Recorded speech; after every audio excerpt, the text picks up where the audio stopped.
Hi everyone, welcome back to the channel of crafting, crochet and knitting. My name is Nikki and welcome to Vlogmas Day 22.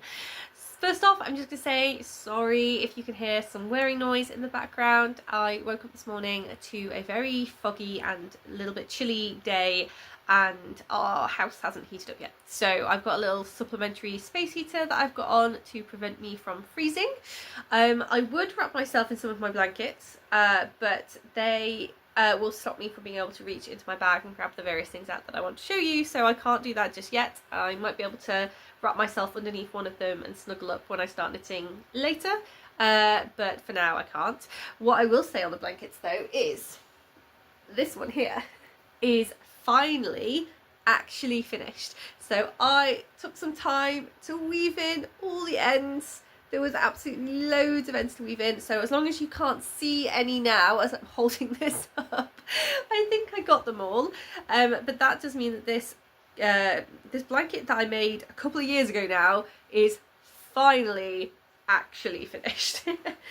So I'm just going to fold this up and pop it back behind me, which again, unfortunately, I'm not wrapped in it just yet because I need to get in and out of my bag.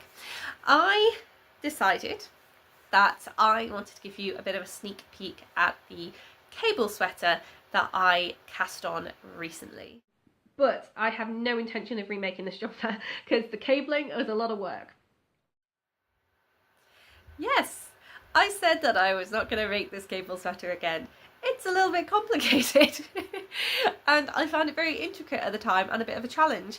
Bearing in mind though that at the time this was the first cable pattern I had done. I hadn't done anything smaller like a scarf or like a little doll's house blanket or a cowl or anything like that in cables before. I just thought, oh, I'll just follow the pattern and make this jumper. What could go wrong? A few things went varying degrees of wrong with this jumper, which I'll talk about in just a minute. But yes, the main thing being that I no longer fit into this jumper. This jumper was a lot bigger than I am now, and so it has gone from being slightly oversized to my gaining weight and it being the perfect size to then my losing a lot more weight and it now being not oversized, actually just way too big. So I've got several jumpers like that at the moment, and because I've been on a bit of a health kick, and a lot of my jumpers now don't fit, and some of them I'm like, that's fine, I don't mind too much. I did wear them a lot, but I haven't worn as many jumpers this year just because we use the heating in the office now, and I've got some like shawls and things that I've been enjoying wearing, so some of these jumpers can wait. I don't need to do them straight away, but I would like a jumper for when it gets colder in January and February time, and sometimes March, because sometimes in the UK it's weird and we get snow in March. So I would like to have a jumper that I can wear, because at the moment the ones that fit me the best are my autumn jumper and my winter jumper, and not just a general jumper. So I have decided that of all the jumpers that I'm going to miss wearing, that the cable jumper is my favourite, and I have been doing a lot of colour work over the last year, so I kind of want a break from the colour work and to try something different. So say colour work, like specifically like stranded Fair Isle-esque colour work, sometimes 3-colour work. I have been playing around with mosaic colour work, which is nice, but I wanted a different technique, so cable jumpers it is. So this is where I got so far with one panel, and this is where I've gotten so far with a second panel. So I'm saying panels, which means that like I'm not explaining how this jumper is made, or what this jumper is. This jumper, to my current knowledge, based on the pages of the pattern I printed off, doesn't have a name, but it just says sweaters in Hayfield bonus Aran, so it was for Hayfield yarn that this pattern was created. It was free at the time that I got hold of this pattern, but I'm pretty sure it's now a paid for pattern, and it's the sweaters in 9219. Very creatively named, I know. So I actually got an old laptop out just to get this pattern back because I do very much like the final effect of the cable. There are 3 options in it. There's like a round neck version, a V-neck version, and then there's also like a V-neck with a collar version in a range of sizes, so you can get them in adult sizes and child sizes, which is nice as well. Obviously doing an adult size, and the way that you make it is that you make a front panel, a back panel and 2 sleeves, and it's a raglan construction, so then you'll seam up the sides of the torso and then seam up the raglan edges of the sleeves and the body. And yeah, it's pretty nice to do it in that way because you're then not carrying around a whole sweater's worth of yarn at a time, which is nice. I'm not usually a fan these days of knitting backwards and forwards and seaming, because I think that with seaming it takes a lot of effort to get a really nice crisp edge that looks really like professional and well finished. But in a moss stitch edging, which is what we have here, this moss stitch here, it can get a little bit more lost, so it's maybe a bit easier, I'm not sure, to seam it in a way that's less obvious. The raglan has decrease, you work from the bottom to the top on the sleeves and the jumper. So sorry, you would decrease for the raglan edge. It has you decrease in a particular way that leaves like a faux seam, so when you are knitting together it's easier for you to seam that in a really nice neat way. So I have gotten to this particular part for a reason, and that's because when I made the first one I learnt that it's nicer to review your panels before you start the raglan for the front and the back, because you have to choose what's going to be on the front and you have to choose what's going to be on the back. And on my first cable jumper I did make a mistake on one of the panels, so I decided to make up to the bottom of the raglan in both, see which one was the best, and then decide which one I was going to turn into the front and which one I was going to turn into the back. This time things seem to be going well. There are no mistakes that I can see in this panel so far. Obviously I could still make a mistake in the rest of the jumper and that would be a massive shame, but I will try not to. It's nice to just check in at this like little sort of halfway point and decide yes, things are going well, or no, I've made a lot of mistakes there. And oh sorry, I think someone's at the door, one moment. So where were we? I've completely lost my train of thought. I think I was talking about the construction, and then I was talking about why I've stopped at this point and started the next panel. So yeah, I just wanted to check that there were no mistakes, but also the length. It's a nice opportunity to stop and look at the length and see if it's the length I want. So yeah, I mentioned earlier about mistakes that I made, or mistakes that I made in the first jumper, and what I want to do this time to rectify those.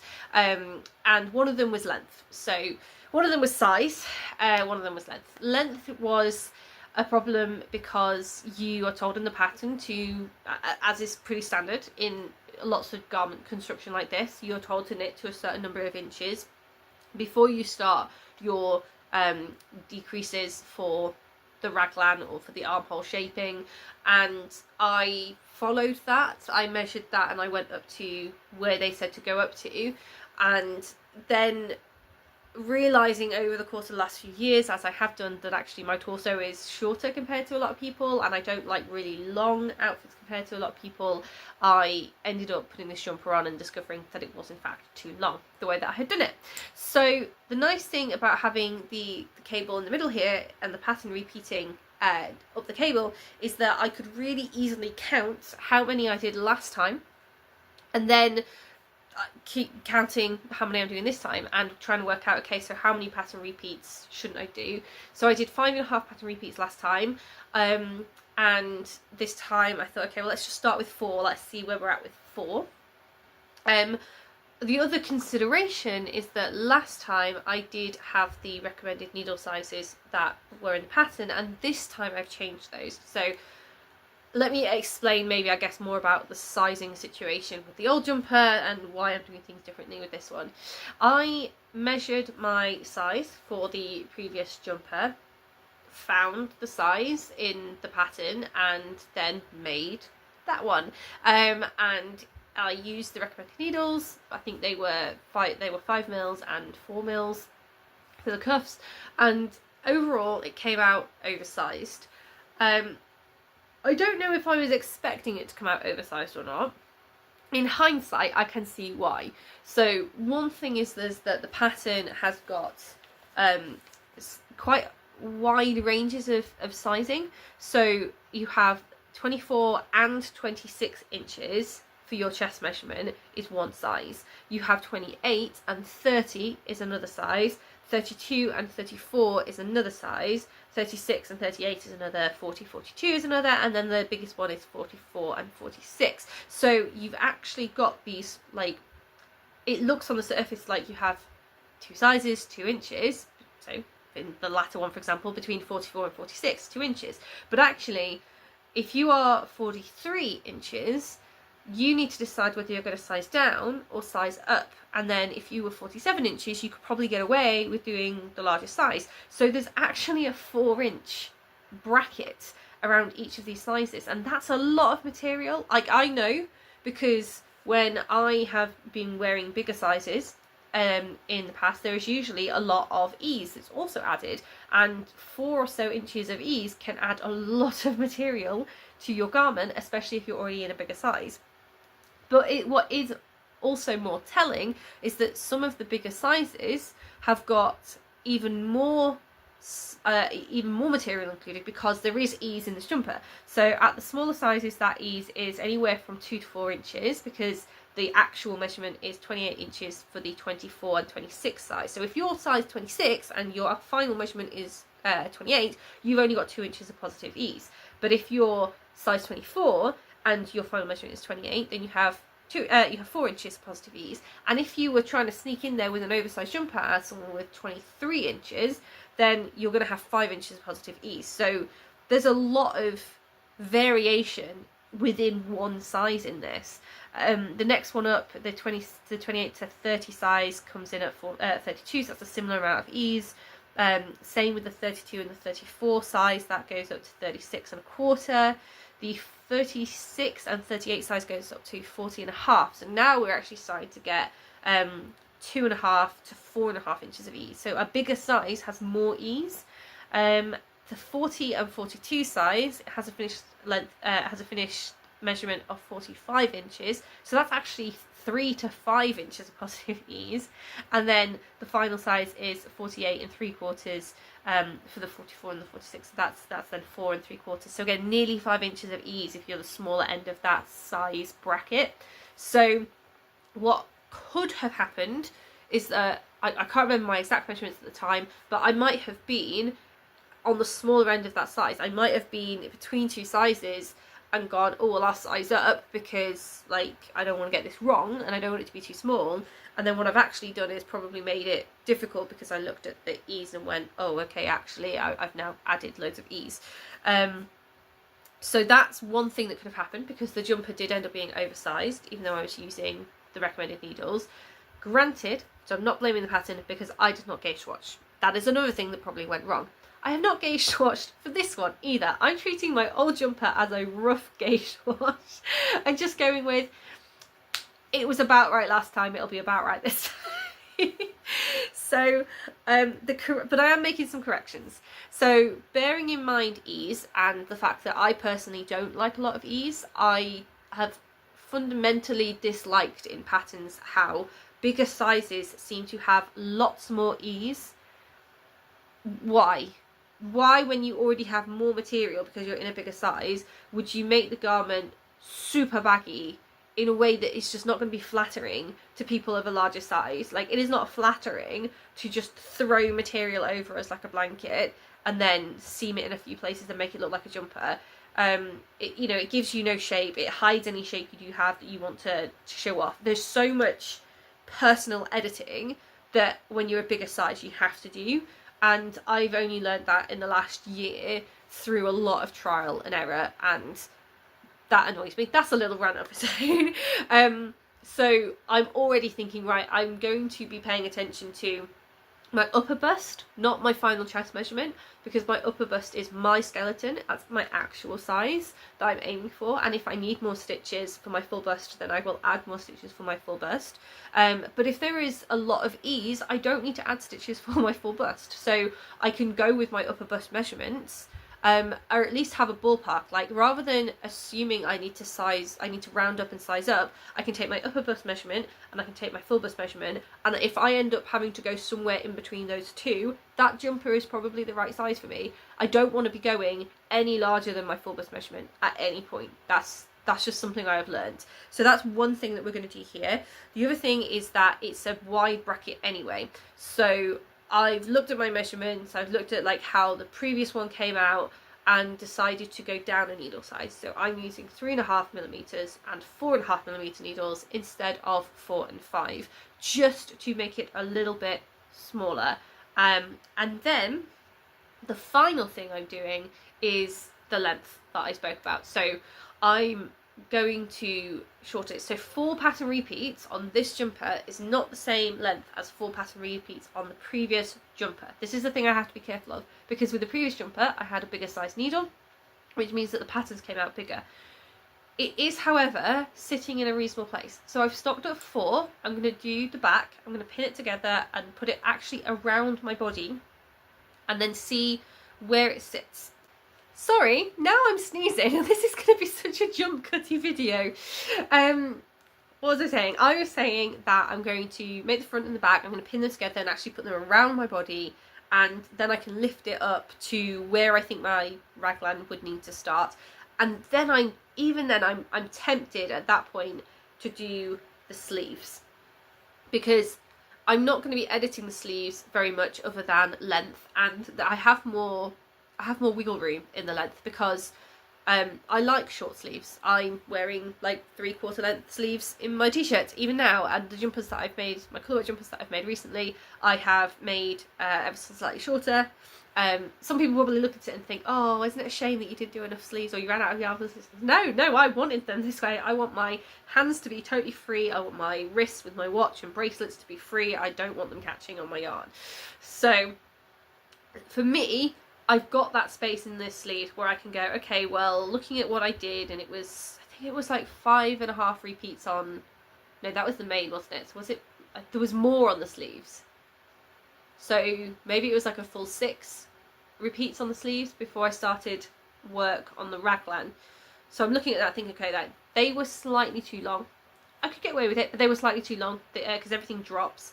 So I'm going to start with 4 again on the sleeves, measure where that comes up to, and then look at whether I need 5 or 6 repeats in there. I've also got to be careful because I think I might have to increase to a certain size on the sleeves as I go, so I might have to be careful about that. But I want to see how far I get, and then actually finish that off, so I can actually at that point see where the raglan comes down to, and then I can adjust. I can put the torso panels at the start of the raglan and see, okay, now is it too big, or now is it too long or too short, because I don't want it to be cropped on my body. I just don't want it to be really long on my body. So there's a fine line there about where it's going to go, and it's going to drop slightly under gravity as well, so I've got to be careful there. And that is also, I'm slightly hoping it's going to drop a little bit under gravity, because I want it to then pull in any final width that's not necessary. So if I'm making a certain width and then a certain length, but I undershoot the length and I think the width is slightly overshot, when it drops it should even it out a little bit.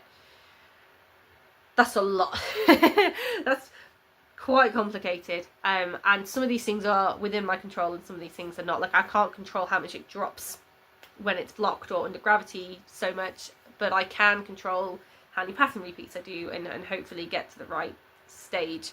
So all of that to say that we've put the first panel on stitch holders and we have started the second.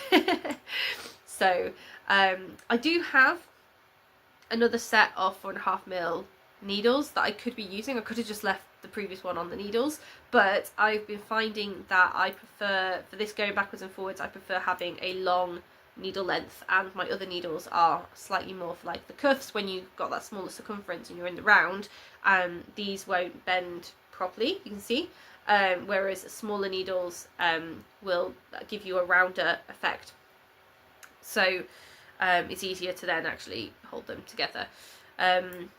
Yeah, so I could use them if I need to, but I also don't need to, and I quite like these ones, so I keep swapping them out.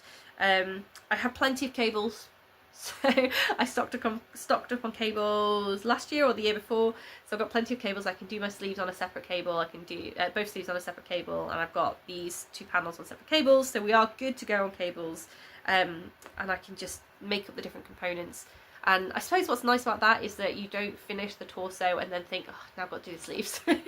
If I've already done the sleeves and I just have to finish the torso, then I just have to worry about seaming it, because I can't do that until the end anyway. But yeah, that would be a lot nicer, I think, than realising I have 2 sleeves still to make at the end.